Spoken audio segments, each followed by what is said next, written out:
All right, so today we are going to service an air conditioner. It's a cooler day here in Florida in the mid 60s. Perfect day to be on the roof. Get this done before it's back in the 80s again next week. We're going to go over this Dometic rooftop air conditioner and show you how to clean. Now there's a couple different types of cleaners that I use. I use this Evap foam. It's made by New Calgon. It's a no rinse. I use this for the evaporator coils and such in the front. That's the air that we're going to breathe. I don't have to rinse it. I don't have to get a lot of water down on the inside. And then on the back, I use this spray cleaner for the condenser coils in the back. We'll have to spray that off, but it comes with this nice brush head here that we can use to get some of this clean, because I'm going to show you how bad this is and why you need to be getting your air conditioner serviced at least every spring and probably every fall. Let's do it before you start your camping season, and at the end of your camping season, keep it at its peak capacity, because if you don't, it's going to look like this. Now this is what we've pulled off. We pulled the styrofoam off, and this is what it looks like. This is why we're not getting a ton of great airflow coming through on the inside of these units, because they're getting clogged up. These fins are getting a little bit bent, so we're going to get some of that off. So let's get going. Now, one of the first things that I'm going to do is take an old towel here and just lay it right down in here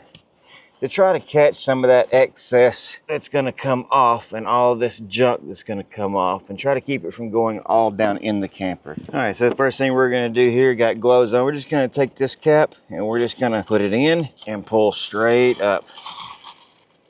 Now, see that straightens some of the coils here a little bit, but look at all that, just one swipe. We haven't even put any spray on yet. So we're just going to go across and do this.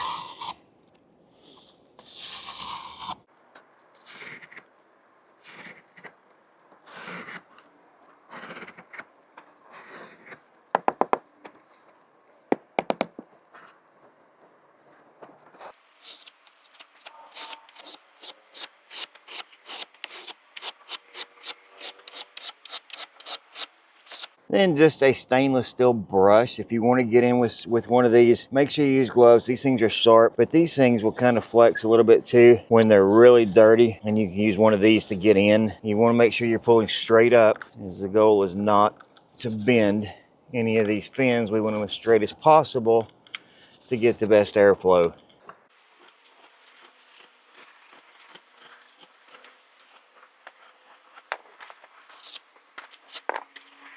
Straight and decent there. The next thing is you're going to see right here, and these are going to be in different places, but you're going to have a cutoff that's going to be put in there. You want to notate where that's at, take a picture of it, whatever you need to do, so you can put it back in the same spot. But now that we've gotten that done,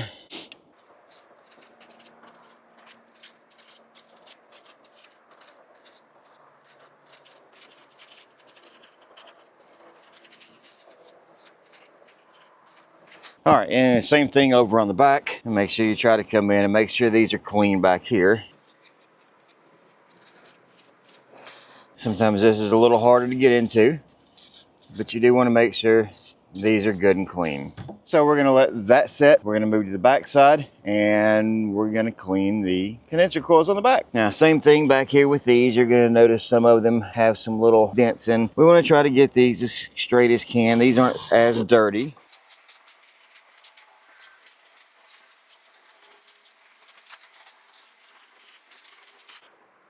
All right, got a good foam back there. We're gonna let that sit here in a little bit. We'll get the water hose up here and we're gonna get that sprayed off. All right, now you can see how this is foaming up. You can see just how dirty a lot of this stuff is.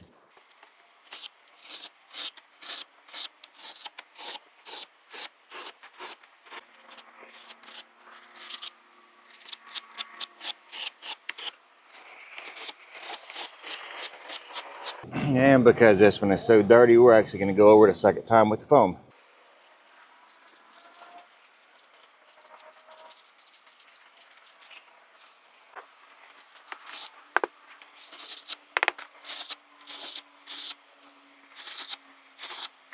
All right, now look at the difference between what these coils look like now versus what they did look like. And we want to get this put back in where it goes.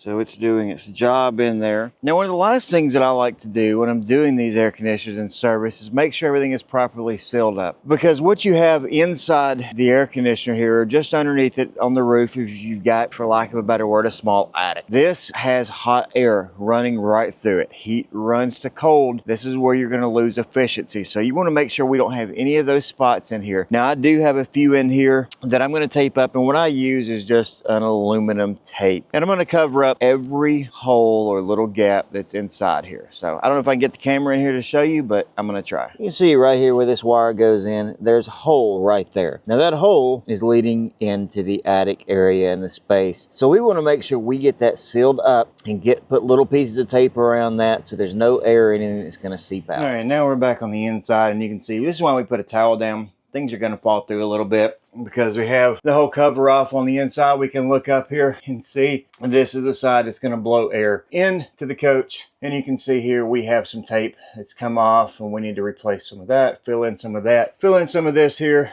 You can see better from the bottom side what I was talking about here with the cords and the wires going in, how I've put in little small pieces of tape around it, sealed that up the best we can. We're going to do a little bit more with this one from the underside. But anywhere you can fill in like that, the better you're going to have with your air conditioner on the inside. All right, so now looking up in here, you can see that I've gotten everything pretty much filled in, lined with tape all the way around. Anywhere that there might have been a gap, even back here where we've got it closed off, just going to the vent system that goes around. Now we're going to go up on the roof, seal everything up, turn it on.